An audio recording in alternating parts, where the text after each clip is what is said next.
Hey guys, Ben Smithson here. I want to show you our 1983 Jeep Scrambler with an LS swap that we just finished up. Let's check it out.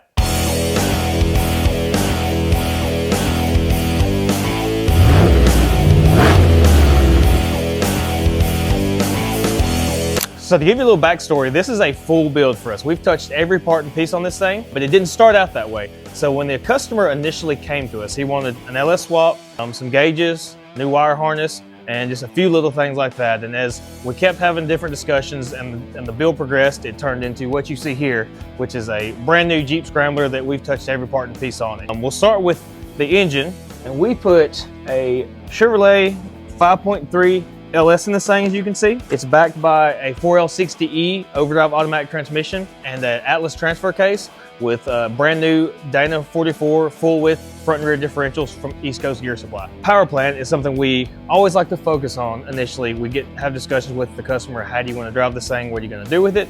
Well, this guy said, man, I want this thing to be a daily driver. Like, I'm going to drive this thing every day. I want it to be dependable, be efficient, get good fuel mileage, and have decent power. So we opted for a 5.3 liter. It came in a lot of the GM trucks. It's a remanufactured motor from Jasper. And then we put a Texas Speed and Performance cam kit in it. So that would be cam, valve springs, push rods, so forth. So really kind of make it sound a little better and wake that motor up some. Should be pushing somewhere around probably 350 to 375 horsepower at the flywheel. Sounds good, runs good.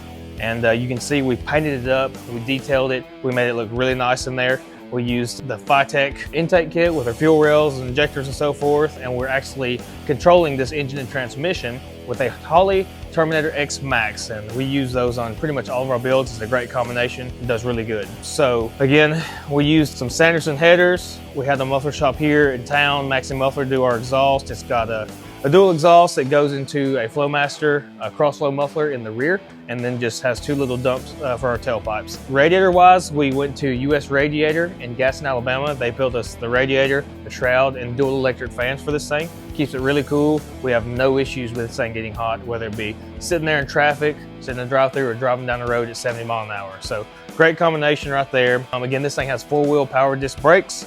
All brand new, should stop this thing well since it's going to be a daily drive. We definitely had safety in mind when it comes to that, so upgraded steering, upgraded brakes, make sure that we're pulling this thing out of the 1983 and pushing it into 2024, right? So that's the power plan. That's what a lot of people want to see. You know, we pretty much all these engines, we put a Vintage Air front runner serpentine system on. They work really good, they fit, they're nice and tight, have polished stainless ARP hardware. Just a really good combination that works and looks good as well. All right, here we are at the interior. This is what you see every time you get in it. You want to be nice and comfortable, look good. So we'll start out with, you know, the gauges. So Dakota Digital, they make a nice direct fit gauge kit for this thing. I did it tilt steering column.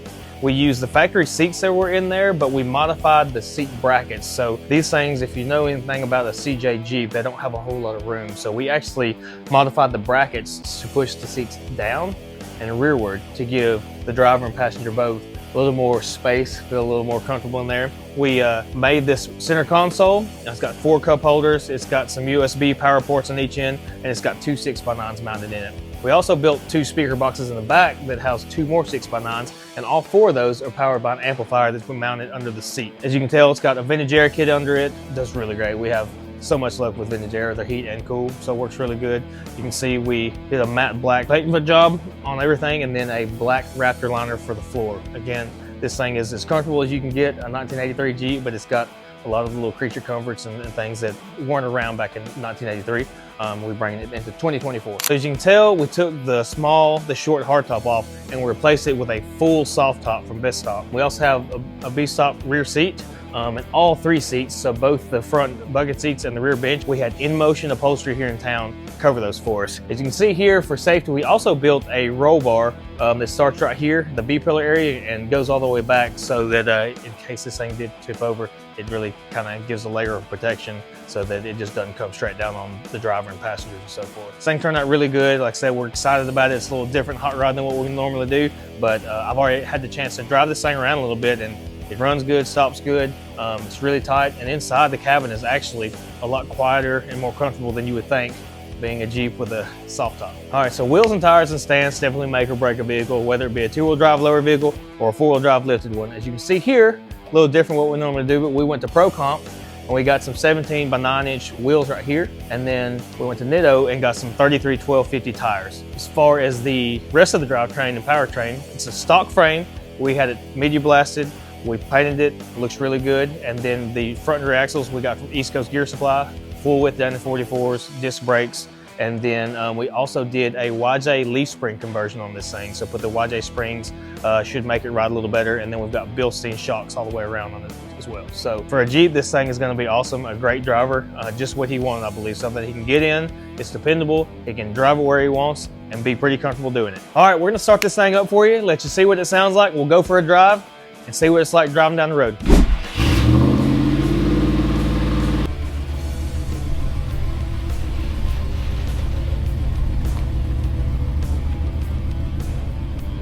All right, let's take this thing for a ride. Not too awful loud in here yet. These Flowmasters tend to have a little bit of a drone under certain loads and at different RPMs. And we actually put a resonator in this exhaust along with the Flowmaster muffler to try to quieten it down and get rid of some of that drone that the Flowmasters are kind of known to have sometimes. So we'll drive around and see. It's going to be interesting with this thing being a soft top and just all open. You know, there's not any insulation or sound deadening in this on the floors and whatnot like we normally do. We'll see what it sounds like.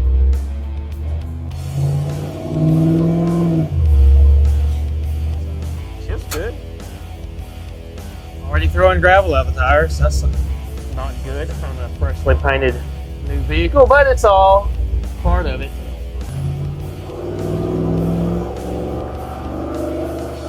There's some wind noise in here, but it's not really as bad as what you would expect being a full soft top. I guess the windshield and the doors and everything are sealed up pretty good, because I've actually heard a lot worse in my day.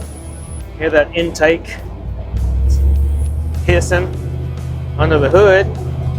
I do think that YJ leaf spring conversion, the wider track front and rear axles helped with this thing, the stability, and then just the overall ride. Plus those Bilstein shocks are really nice that we put on it, and they should make it a little more plush, which, you know, like I said, for a four-wheel drive 80s Jeep, feels pretty dang good. That 5.3 has good power, I believe. You know, we went with a 410 gear ratio, which should be fine on the interstate with these 33-inch tires. I think it sounds really good. It's not too loud and not really obnoxious, but has a nice tone, pretty good volume. Drives like a four-wheel drive Jeep. It's not a lowered Chevelle on coilovers, that's for sure, but it's not horrible either. My only other experience with, I guess, vintage four-wheel drive vehicles would be those classic Broncos, and Blazers as well. And this thing seems pretty on par. It seems to do really well. Oh yeah, it's got some good power. Gets up and goes. That little 5.3 is all this Jeep needs. It's pretty out, but man, it sure is cold today. Golly, it's gonna be in the teens tonight. So we'll see if this heat works. Again, we went with a vintage air kit for this, and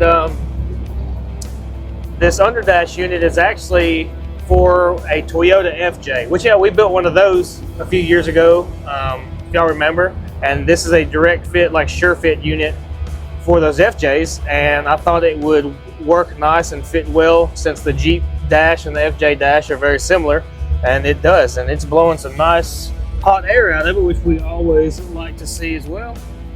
All right. Yeah, runs good. Yeah, this little 5.3 pulls pretty dang good. Be plenty for how this guy's going to drive it and use it.